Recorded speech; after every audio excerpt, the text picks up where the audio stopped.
మాట్లాడాల్సి వస్తుంది అధ్యక్ష. మాకు ఏమనిపించిందంటే అధ్యక్ష, దీన్ని క్యాబినెట్ మీటింగ్లో మా దృష్టికి తీసుకొచ్చింది మీకు తెలియజేస్తున్నాను మీ ద్వారా ప్రజలకి.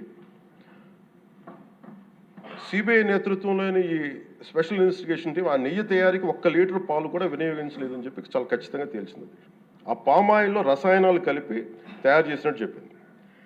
ఆ ఇతర రసాయనాలు ఏ మూలకాల నుంచి తయారయ్యాయో నిర్ధారణ చేసే సాంకేతికత, దానికై సంబంధించిన టెక్నాలజీ ఆ పర్టికులర్ మా వద్ద లేదనేది ఆ సిట్ తేల్చేసింది. ఈ కేసులో 36 మందిని నిందితులుగా తేల్చింది. శ్రీవారి ప్రసాదాన్ని అపవిత్రం చేసేందుకు ఒక ప్రణాళిక, ఒక ప్లాన్ ప్రకారం కుట్ర జరిగిందన్నట్టు సిట్ తెలియజేసింది. అలాగే దీనికి ముందు ఏం జరిగిందని చూస్తే, తమకి నచ్చిన సంస్థలకి నెయ్యి సరఫరా కాంట్రాక్టులు కట్టబెట్టేందుకు ఒక ప్రణాళిక ప్రకారం టెండర్ నిబంధనలు సవరించారు. నెయ్యి సరఫరాకి సంస్థకి ఉండాల్సిన కనీస వార్షిక టర్నోవర్ 250 కోట్ల నుంచి 150 కోట్లకు తగ్గించారు. రోజుకి 4 లక్షల లీటర్ల పాలు సేకరించాలన్న నిబంధనని తొలగించారు. డైరీ రంగంలో 3 ఏళ్ల అనుభవం ఉండాలన్న నియమాన్ని ఏడాది కుదించారు. రోజుకి 12 టన్నుల వెన్నెయ్య తేయాలన్న నిబంధనను కూడా 8 టన్నులుగా మార్చేశారు. అంటే ఒకరికి నెయ్యి కాంట్రాక్ట్ ఇవ్వాలంటే ఇన్ని నిబంధనల్ని తూట్లు పడిచారు. అది చేసిన తర్వాత మళ్ళీ సవరణ అనంతరం వీళ్ళు ఎంపిక చేసిన సంస్థలు 20-23 మధ్య నెయ్యి సరఫరా చేశాయి. నెయ్యి సరఫరా చేసిన సంస్థకు అందుకు కావాల్సిన కనీస అర్హతలు లేవని సిట్ ఛార్జ్ షీట్లో ఉంది.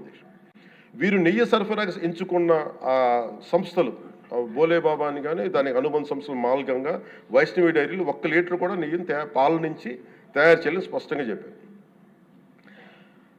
ఇది 1924 మధ్య 11 కోట్ల మంది భక్తులను శ్రీవారిని దర్శించుకుంటే ఆ కాలంలో మొత్తం 48 కోట్ల లడ్డు ప్రసాదాలు విక్రయం జరిగింది. దాంట్లో సుమారు 20 కోట్ల లడ్డూలు నకిలీ నెయ్యితో తయారయ్యాయని చెప్పి టీటీడీ రికార్డ్స్ తెలియజేస్తాం.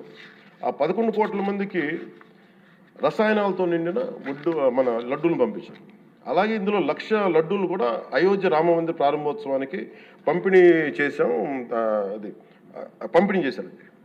నేను మొన్న మన క్యాబినెట్లో మన గౌరవ ముఖ్యమంత్రి గారు మేమందరం కూర్చొని మాట్లాడుతున్నప్పుడు నాకు పర్సనల్గా మెసేజ్లు ఏంటంటే, అమరావతి మన ఈ అయోధ్యకి పంపిన లడ్డూలు ఈ లడ్డూలు కాదు, ఇవి వేరే లడ్డూలు.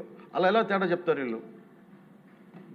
దానికోసం ప్రత్యేకంగా అంటే అక్కడ నిబంధనలు ఎక్కడా కూడా మీరు నెయ్యి మేము పలానోళ్ళు కొన్నారు మాకు డీటెయిల్స్ ఇస్తా ఉన్నారు. నేను సభాముఖంగా ఎందుకు వాళ్ళకి పేర్లు ప్రస్తావించారు, అది చెప్పిన వ్యక్తులు కానీ వీళ్ళు కానీ. నేను అడిగింది ఏంటంటే, ఓకే మీకు దాని మీద ఆధారాలు ఏమున్నాయి, మీరు ఈ లాటే పంపించారు అయోధ్యకి అనేది మీకు ఏముంటాయి? ఎక్కడ ఏం లేదు, అన్ని గాల్లో మాట్లాడుతున్నారు వీళ్ళందరూ.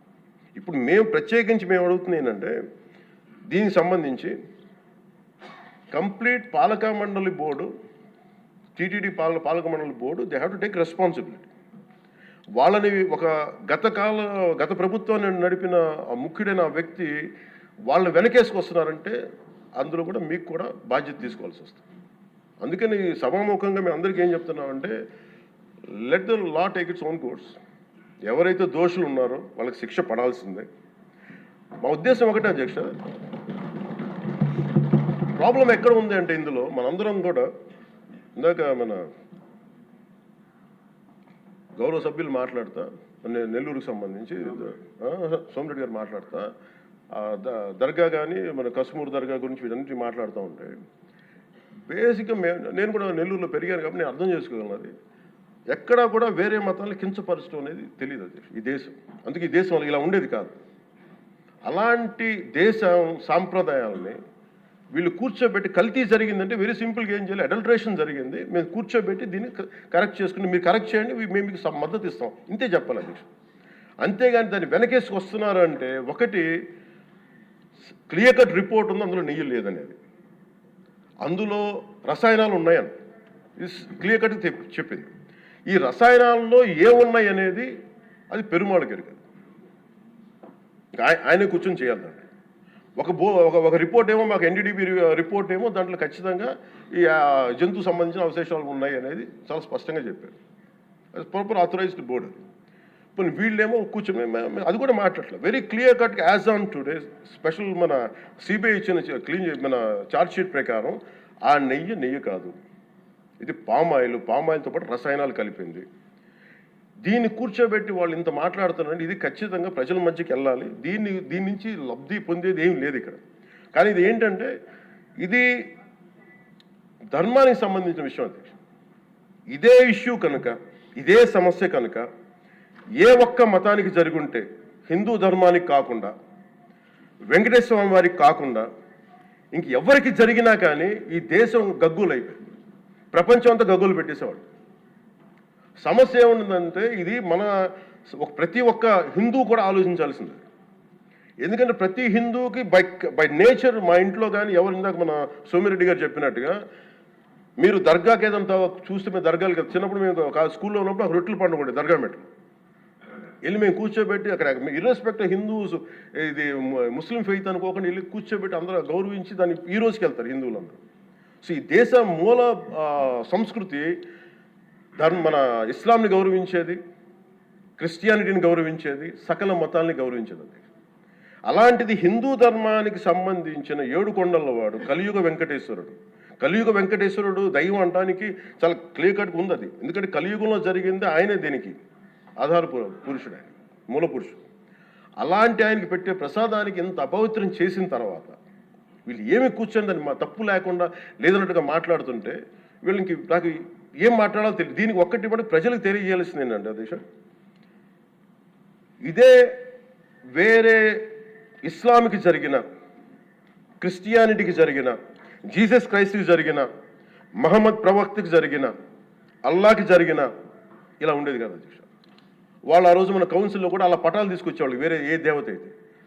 బికాజ్ ఇది హిందువులు కాబట్టి వీళ్ళ కులాలతో ముక్కలుగా అయిపోయి ఉంటారు కాబట్టి హిందువులు తమ మతాలను ఎడాపెడా వీళ్ళు జోకులు వేసుకోగలరు కాబట్టి దీనికి సీరియస్నెస్ లేదు అధ్యక్ష. Before blaming anybody else every Hindu has to take a responsibility for this. Every Hindu. ఎందుకంటే మన ఇస్లాంని మనం ఎందుకంత కూర్చోబెట్టేంత వాళ్ళు గౌరవించే విధానం చూస్తే నిజంగా మనం హిందూ ధర్మాన్ని పాటిస్తే మనం గౌరవించుకోలేమో అనిపిస్తుంది మనకి.